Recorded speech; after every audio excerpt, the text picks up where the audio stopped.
Selamat pagi. Salam Pancasila. Salam Pancasila. Ya, kembali lagi bersama saya Frans Nicholas. Dan saya Yohana Elizabeth Harjadinata. Dalam Nasional ISMI. Kami berterima kasih untuk Kementerian Dalam Negeri, Yayasan Bentang Merah Putih, Yayasan Pandu Pemimpin Cinta Bangsa, Nasionalisme Radikal, Tandaseru.id, Heartline Radio Network, dan juga Karena Bahasa Cinta tentunya ada. dan juga Indonesiapersada.id. Dan nasionalisme radikal udah ya tadi? Sudah. Itu penting tuh. Jangan sampai lupa. Betul sekali. Iya. Terima kasih, selamat pagi kakak kita yang keren, Abi. Iya. Selamat pagi semua, selamat pagi. Senang diajak join. Iya. Kita juga senang sekali ada Kak Yeri di tengah waktunya. Super duper sibuk. Iya, buat teman-teman yang belum kenal, ini adalah Kak Yeri Patinasarani, seorang pendeta sekaligus juga aktivis kemanusiaan juga. Wah, kalau misalnya disebutin satu-satu, banyak banget dia. Seseorang yang sangat inspirational buat saya, terutama hashtagnya tuh Ayah Hadir. Ini merupakan sebuah pengingat juga buat saya untuk tetap hadir supaya masa depan anak-anak saya itu lebih baik dibandingkan saya. Dan tema kita sangat menarik nih kalau berbicara ayah, ada ibu, ada anak. Tentu tidak lepas dari sebuah namanya keluarga atau kita sering katakan dalam bahasa Inggrisnya family. Nah, Kak Yeri ini juga sangat memiliki passion, panggilan hati, fokus kepada satu programnya itu Family Crisis Center. Tetapi sebelum kita bahas jauh mengenai itu, gitu ya, kita juga pengen tahu lebih dalam dulu. Misalnya, ini kan masih berkaitan dengan peringatan anti narkoba ya, di mana kemarin beberapa hari yang lalu Heartline juga sudah melakukan penyuluhan bagaimana pentingnya kita waspada tetap ya, karena tidak hanya dulu kan seperti ada boomingnya nih Kak Frans, berbicara narkoba gitu, terus belakangan juga mulai nih banyak public figur yang tertangkap dengan banyak hal yang menjadi contoh tidak baik gitu. Nah, hari ini kita akan kembali bersama-sama mengingatkan kepada generasi muda, karena kalian adalah penerus bangsa, maka tolong diisi, dirawat, dan dijaga dengan hal-hal yang positif dan jauhi dari narkoba tentunya. Ya, begitu kurang lebih deh. Siap. Jadi bingung ya? Nggak bingung. Kak Yeri, berbicara narkoba gitu ya, kan kita sudah punya gerakan. Kita sudah punya badan yang bernuansa dari pemerintah sendiri. Di lapangan, sebetulnya yang Kak Yeri lihat, karena ini senang sekali nih Kak Frans, Kak Yeri ini adalah seseorang yang terjun langsung ke lapangan dan memberikan arahan untuk semuanya. Makanya bisa keluar hashtag Ayah Hadir tadi gitu ya. Sebetulnya apa sih yang membuat Kak Yeri merasa terpanggil untuk turun ke lapangan? Karena nggak semua, banyak orang seperti kakak. Jadi gini, pertama tuh penyalahgunaan narkotika itu adalah extraordinary crime, dipandang seperti teroris dan korupsi. Jadi dampak daruratnya tuh luar biasa, makanya extraordinary. Ya, dengan ada satu artis yang ketangkep plus satu sekda yang ditangkap dengan 5 perempuan, itu membuktikan bahwa bahkan COVID ini pun nggak bisa membendung arus kerasnya peredaran gelap ya, karena itu dilakukan secara sistematis dan terorganisir. Which is kita punya penjajah di depan mata yang nyata, musuh bersama. Musuh bersamanya semua agama, semua lapisan, semua kiblat politik, ini musuh bersamanya ada. Nah, lalu kenapa penanganan akhirnya tidak membuahkan sebuah hasil signifikan? Menurut saya salah satu penyebab kuatnya adalah belum adanya peran serta masyarakat.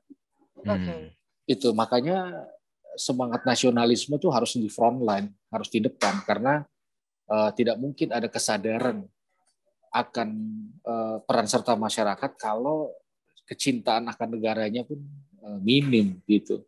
Ego sektoral, dia menjalankan hidup berdasarkan ego sektoral aja. Makanya kampanye harus ke masyarakat. Jadi bandar narkoba ini, sindikat narkoba ini harus berhadapan dengan kepedulian masyarakat. Itu baru apple to apple-nya akan jeder gitu. signifikan. Selama masyarakat kita hanya berpikir ini tugas WNN, tugas polisi, tugas LSM, maka kita akan diem di tempat, bahkan cenderung mundur gitu. Makanya ada untuk penanganan ini peran serta masyarakat dimulai dari keluarga nomor 1, kedua semangat nasionalisme yang radikal. Hanya itu yang bisa akhirnya membangkitkan raksasa tidur, yaitu kekuatan masyarakat, imun masyarakat gitu. Oke. Apakah karena masyarakat belum mengerti efeknya gitu, atau memang karena gini, kalau saya lihat kan karena kalau kita ngomong COVID gitu, COVID itu terlihat dan serentak gitu ya, jadi ada ketakutan yang begitu lebih. Ini aja masih bisa dibilang nggak semuanya sadar gitu ya untuk karena makanya nilai COVID-nya lagi tinggi lagi di Indonesia. Nah, apakah karena peran masyarakat memang belum dibukakan akan hal tersebut gitu, sehingga kita memang nggak ngerti, merasa ya udah, dan atau ada faktor-faktor lain sih Kak? Menarik nih. Iya, menarik karena gini, menurut saya kita punya culture. Culture cuek yang itu degradasi dari semangat pejuang-pejuang dulu, dari culture gotong royong ke cuek. Contoh, misalnya gini, saya sakit nih, lalu saya minta teman-teman patungan untuk saya bisa sehat. Pasti ada yang mau karena semangat kebersamaannya. Tapi kalau saya bilang gini, teman-teman saya sehat nih, yuk patungan yuk biar saya makin sehat, orang nggak mau. Itu culture-nya. Jadi semua yang peduli sama narkoba adalah semua yang udah kejadian dulu. Di agama, di sekolah, di kampus, di rumah, orang tua baru peduli kalau udah ada kejadian. Nah ini makanya yang perlu disadarkan, knowledge-nya tuh di sini, bahwa ini kalau kita nggak cegah, udah di depan mata. Ya, level orang-orang yang punya instrumen nggak terlibat aja sekarang nyemplungnya tuh nyemplung parah. Nah ini kan yang saya berusaha gaungkan adalah di kesadaran akan pencegahannya. Jadi segera mengimun masyarakat sebanyak mungkin. Jadi bandar jualan aja, saya akan buat bandar itu nggak akan laku dengan imun yang saya buat di masyarakat. Saya rasa itu sih ininya. Benang merahnya. Bagaimana itu? Saya sangat tertarik dengan kisahnya Kak Yeri sendiri. Dengan hashtag Ayah Hadir dan kenyataan bahwa masa depan tuh ada di tangan seorang ayah gitu. Pengen tahu pengalaman pribadi Kak Yeri mengetahui bagaimana narkoba begitu berbahaya dan peran ayah Kak Yeri itu sendiri gimana? Menurut saya ini cerita yang luar biasa sekali. Ya sebenarnya pemikirannya dari itu sih, bahwa anak muda ya di masa depan akan jadi orang tua aja. Dia mau melakukan apa tergantung ayahnya yang melakukan. Dan kalau ayahnya melakukan sesuatu hadir, maka anak muda nggak jadi pemimpin masa depan, masa sekarang. Itu poin saya sebenarnya di situ. Jadi nggak perlu nunggu masa depan untuk jadi leader bagi seorang pemuda. Nah, saya ada di story yang sama, 9 tahun jadi pecandu, gagal di semua area, terus saya mengalami gejala fisik yang kronis, lalu saya mengalami masalah sosial yang cukup kronis juga, penolakan di mana-mana, berkali-kali dikeluarin dari sekolah, terus penolakan juga dari rohaniawan semua, dan akhirnya mencoba mencari cara, hampir semua dokter terapi, lalu gagal, akhirnya hampir 10 tahun ada di titik yang sama, malah mengarah mundur.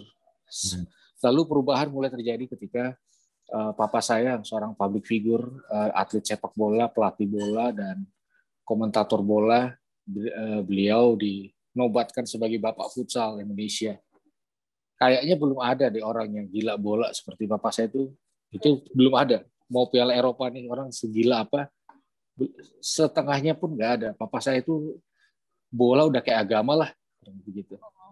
Ya. Lalu satu kali dia harus milih karena 2 anaknya pakai narkoba, saya sama kakak. Mana dia pilih? Karirnya yang dia bangun dari kecil, nama baiknya, atau anaknya yang belum tentu sembuh kayak saya. Akhirnya dia mengeluarkan statement bahwa kalau mau jadi orang hebat di mata anak-anak dulu. Dia bilang gini, keluarga itu tempat kita menikmati berkat. Dia bilang, Pertandingan bola selalu ada, pekerjaan selalu ada, tapi anak-anak saya nggak selalu mudah. Akhirnya dia mengambil sebuah keputusan yang saya yakin semua orang tidak menduga. Dia tinggalkan sepak bola, lalu pulang ke rumah untuk saya. Untuk menunjukkan saya ini lebih penting dari bola, saya ini lebih penting dari nama baiknya. Orang akan bilang dia gagal sebagai orang tua, dia terima. Tapi bagaimana cintanya pudar terhadap dua anaknya yang lagi kecanduan narkoba.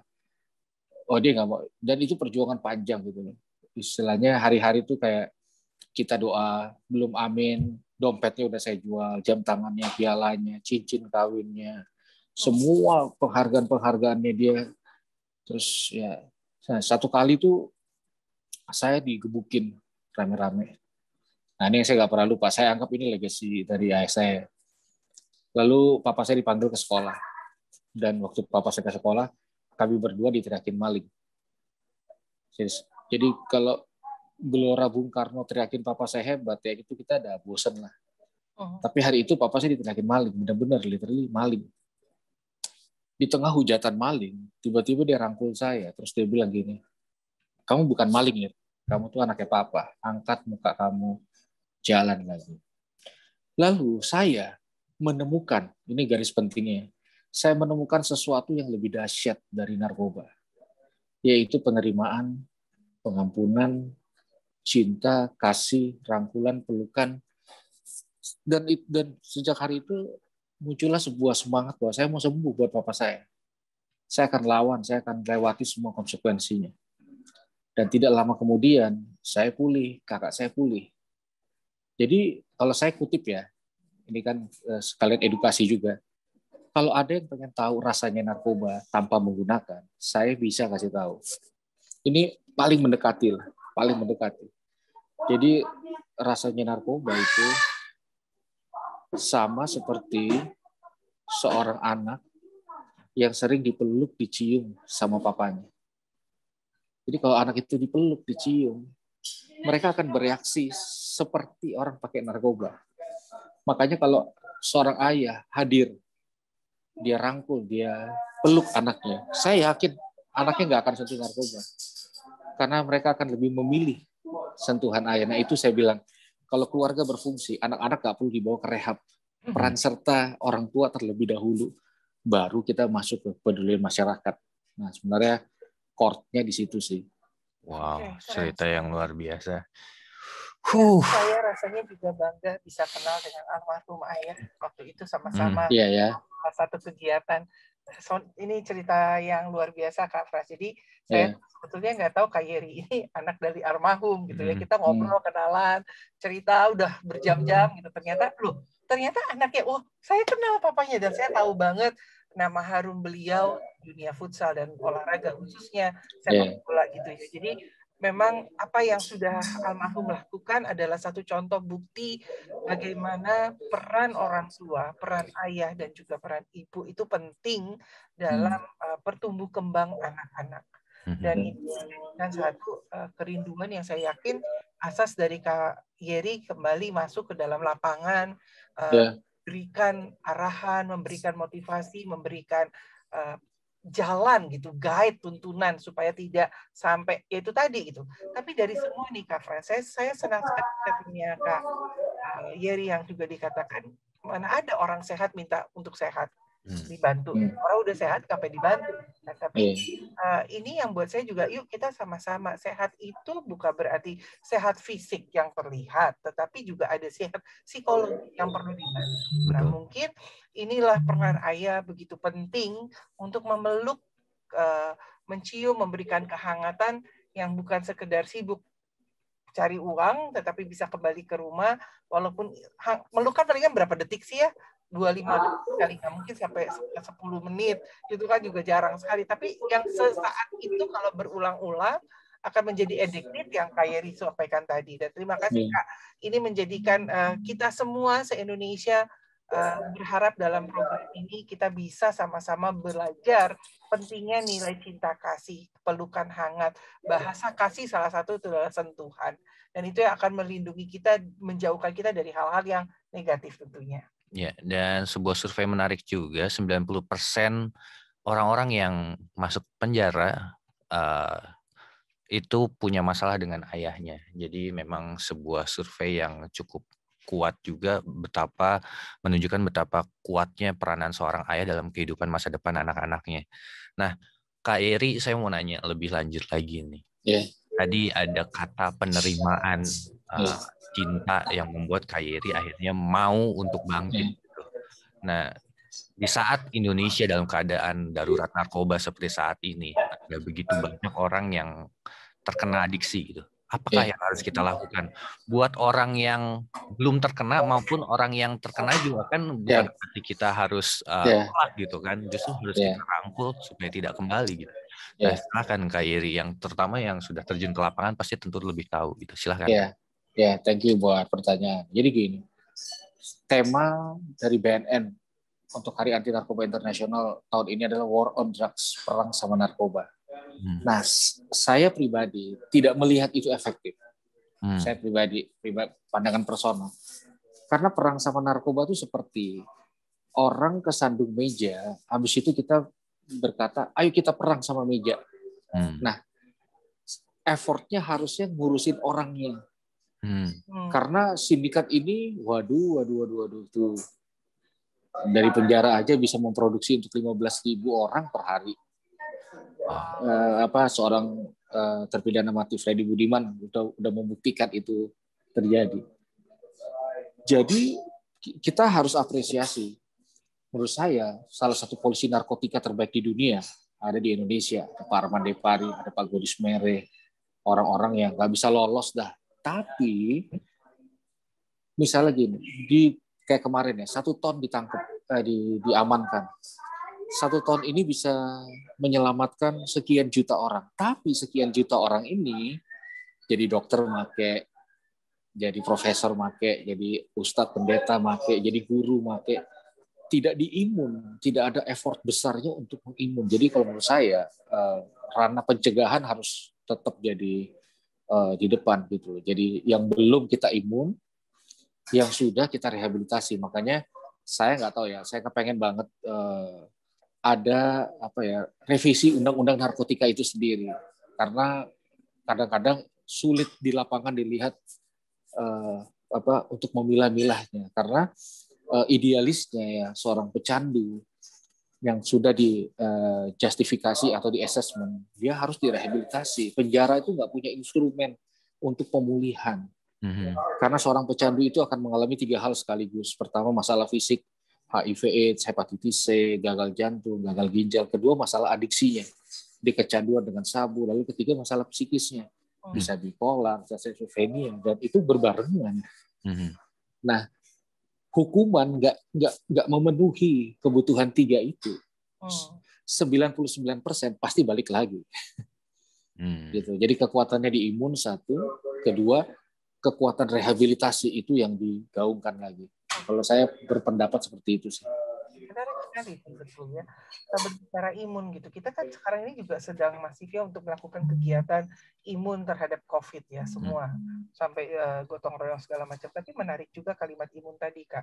Bagaimana kita juga bisa mengimunkan bangsa kita, masyarakat kita untuk penting dan mengerti tentang narkoba supaya tidak maksudnya gini, dengar kata narkoba terus kesannya ya udahlah negatif gitu loh. Padahal sebenarnya kita juga harus tahu ya Kak Yeri, narkoba itu apa aja jenisnya dan bagaimana supaya kita tidak tertipu gitu. Karena saya sekali baca Kak Yeri, banyak sekali celah-celah yang dipakai oleh pengedar untuk memberikan ini melalui berbagai gaya gitu loh. Betul. Karena kita tertipu nih gitu loh. Kita harus ngerti ya Pak.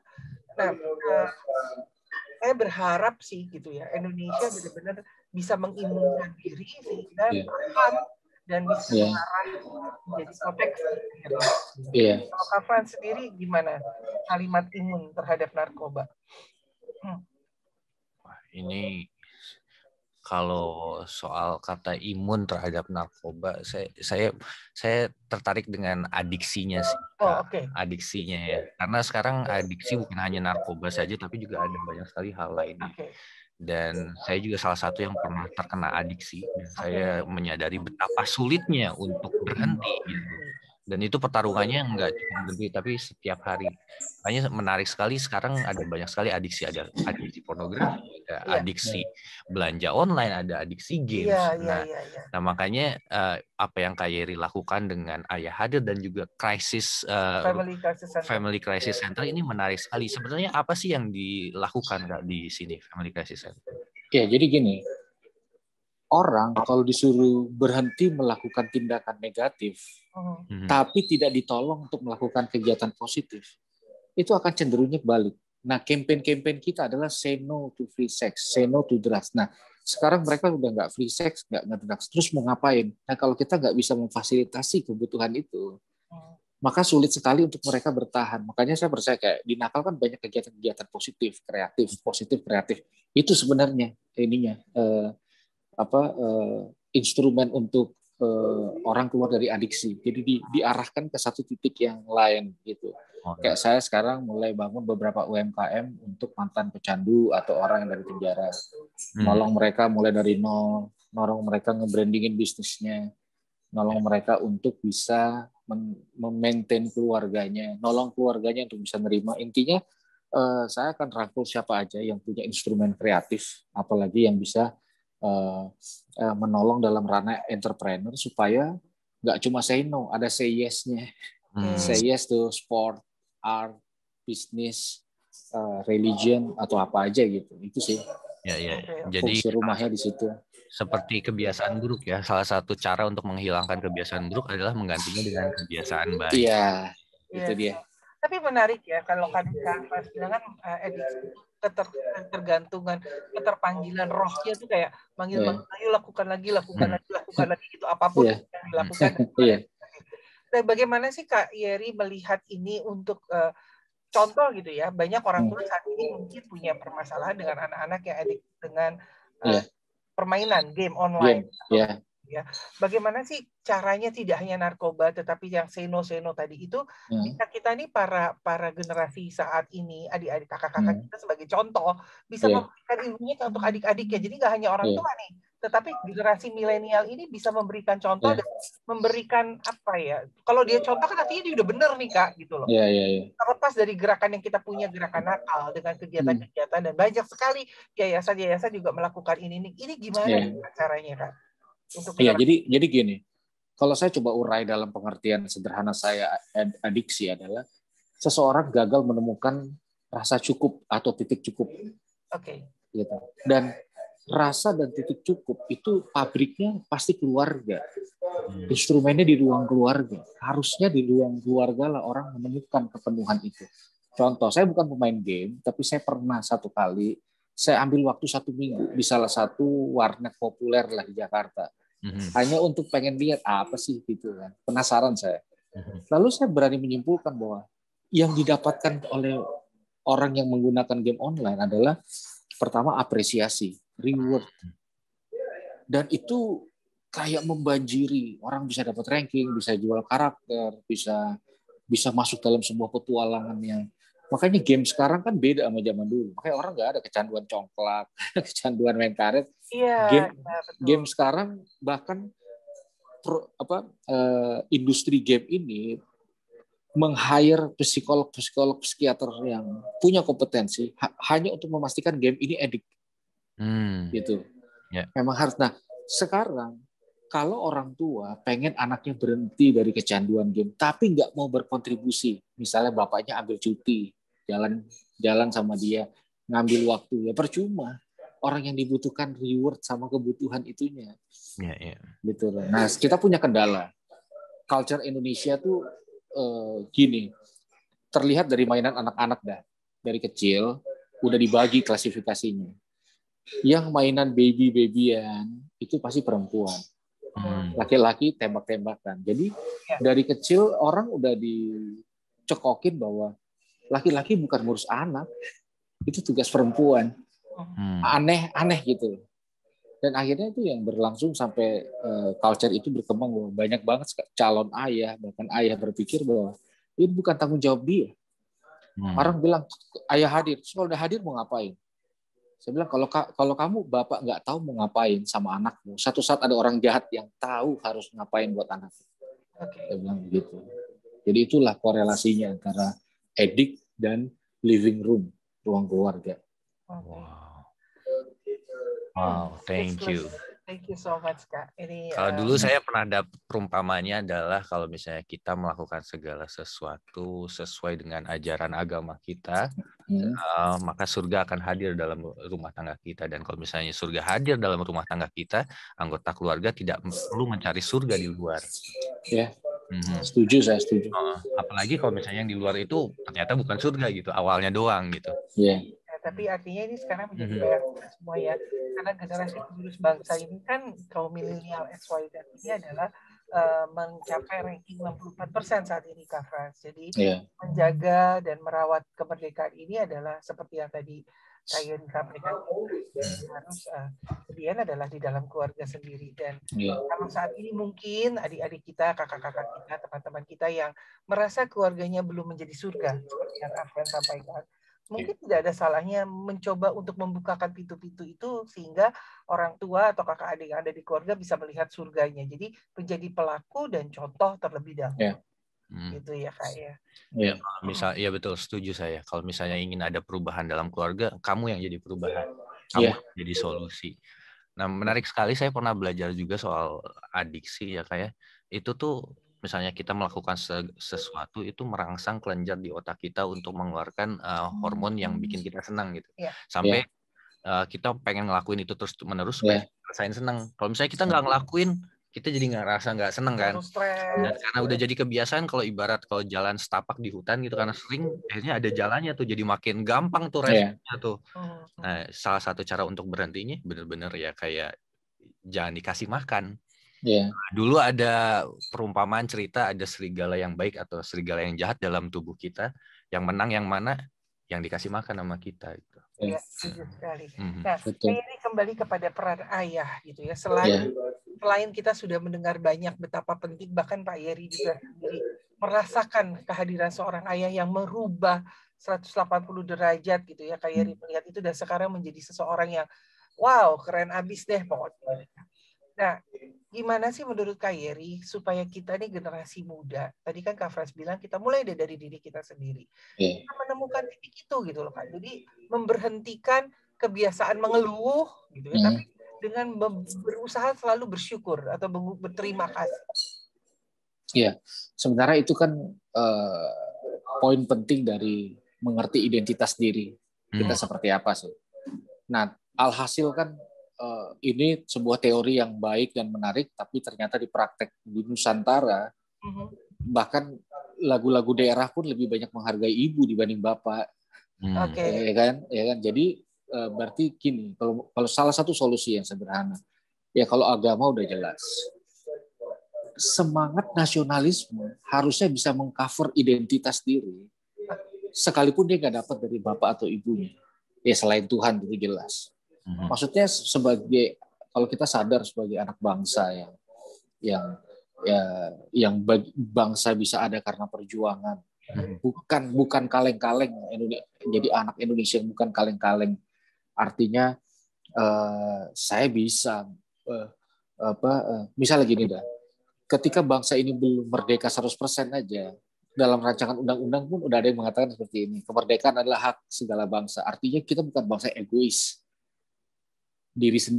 Bukan mikirin diri sendiri. Dan ya menurut saya pesan-pesan nasionalisme tanpa disadari akan membentuk identitas diri yang sehat, sekalipun dia mungkin nggak dapat. Nah kedua sebagai orang yang sadar, sebagai anak bangsa yang sadar, sudah sewajarnya saya berdiri di titik krisis bangsa. Kalau saya cinta Tuhan, saya harus mencintai apa yang Tuhan cintai, yaitu Indonesia.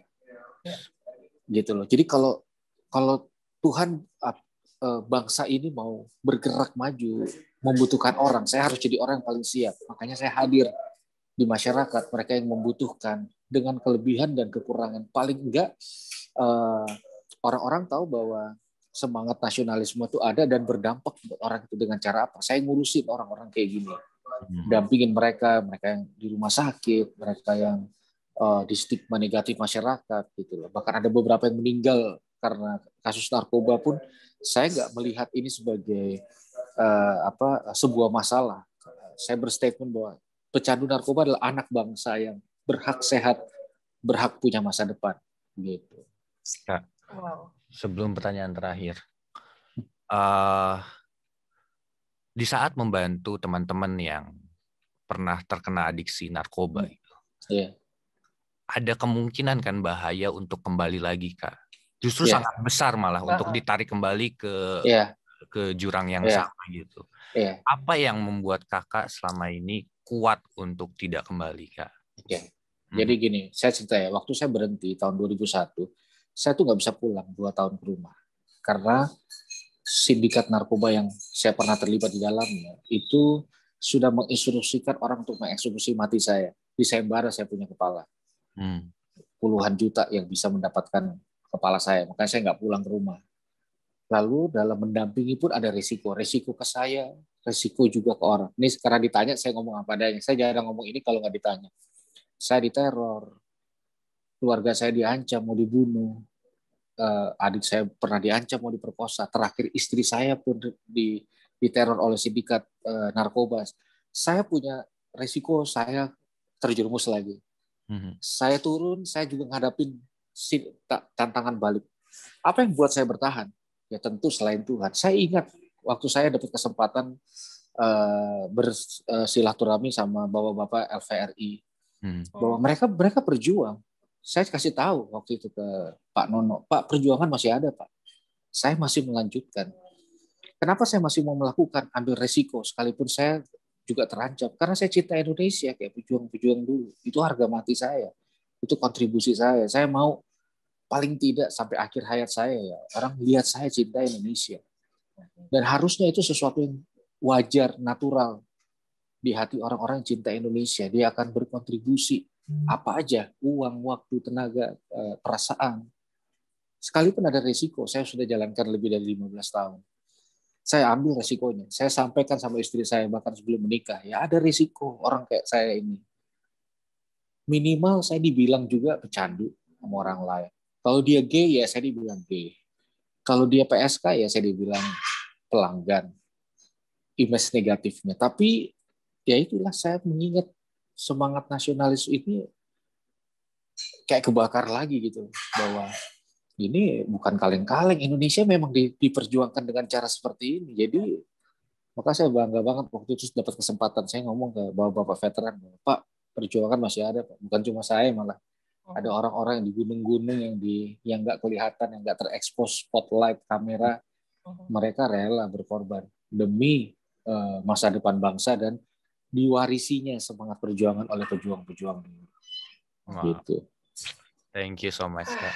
Luar biasa sekali. Kak Yeri, nggak kerasa ya kalau kita sudah berbicara hampir 1 jam. Sebelumnya nih Kak, apa sih yang ingin Kakak sampaikan untuk generasi teman-teman kita saat ini yang menjadi penerus bangsa, untuk kita bisa mawas diri dan bisa, saya berharap bisa menjadi seperti Kak Yeri ya, yang mau berkorban untuk berjuang dengan perjuangan yang ada saat ini. Gayanya beda dengan dulu. Tapi bisa terpanggil gitu loh Kak. Karena saya sih melihat di Indonesia bisa dikatakan sangat minim. Ada, tapi mungkin tidak. Wah, nah bagaimana nih nilai seorang Kak Yeri ini bisa menularkan kita tuh bisa sama-sama bergerak untuk berjuang seperti yang sudah Kak Yeri lakukan. Ya, jadi salah satu cara efektif menjaga diri adalah membantu menjaga hidup orang lain. Gitu. Salah satu cara menguatkan diri kita adalah ya secara saya nguatin diri ya berbagi kayak hari ini nih. Gitu. Dan Indonesia merupakan sebuah muara yang Tuhan berikan dalam kehidupan kita, bahwa apapun yang kita lakukan harus bermuara di Indonesia. Begitu. Dan saya percaya bahwa Indonesia jelas punya masa depan. Karena apa? Karena masih ada kita. Masih ada kita dan itu valid. Saya yakin anak saya suatu saat akan mengalami dampak dari apa yang kita lakukan hari ini. Gitu. Jadi tetap semangat. Terima kasih banyak. Ya, dan buat teman-teman yang mungkin sekarang dalam keterikatan adiksi apapun itu, tidak perlu malu, cari pertolongan karena pasti ada banyak orang yang sayang sama kalian. bisa hubungi Kak Yeri atau bisa hubungi apapun juga ya teman-teman yang percaya. Thank you so much Kak Yeri sudah berbagi, sudah. Thank you. Sama-sama dengan kami, dan saya selalu berdoa untuk kita semuanya tetap sehat selalu, dijauhkan dari hal-hal yang tidak baik, dan yang Kak Frans bilang tadi, kalau kita mungkin belum sadar kita adiksi apa tidak, coba mendengar, membuka hati mata kita untuk mengerti, karena pasti pernah ditegur. Yuk jangan lama-lama ini, yuk jangan yang ini, setidaknya membuka diri. Terima kasih banyak Kak Yeri, luar biasa. Sama-sama. Hari ini Thank kita you. sudah banyak berbincang. Kalau ada yang bisa dibantu kabar-kabarin Kak. Ya, siap. Sama-sama kita gerak. Siap sinergi. Terima kasih sekali. Kami kembali mengucapkan terima kasih untuk Kementerian Dalam Negeri. Terima kasih untuk Yayasan Bentang Merah Putih. Yayasan Tanduk Pemimpin Cinta Bangsa. Nasionalisme Radikal. Tanda Seru.id. Heartline Radio Network.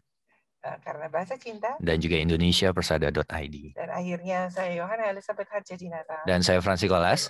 Dan juga ada kakak kita. Ya, Yeri Patinasarani.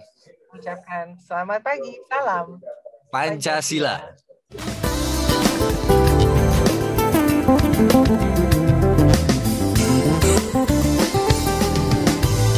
100.6 Heartline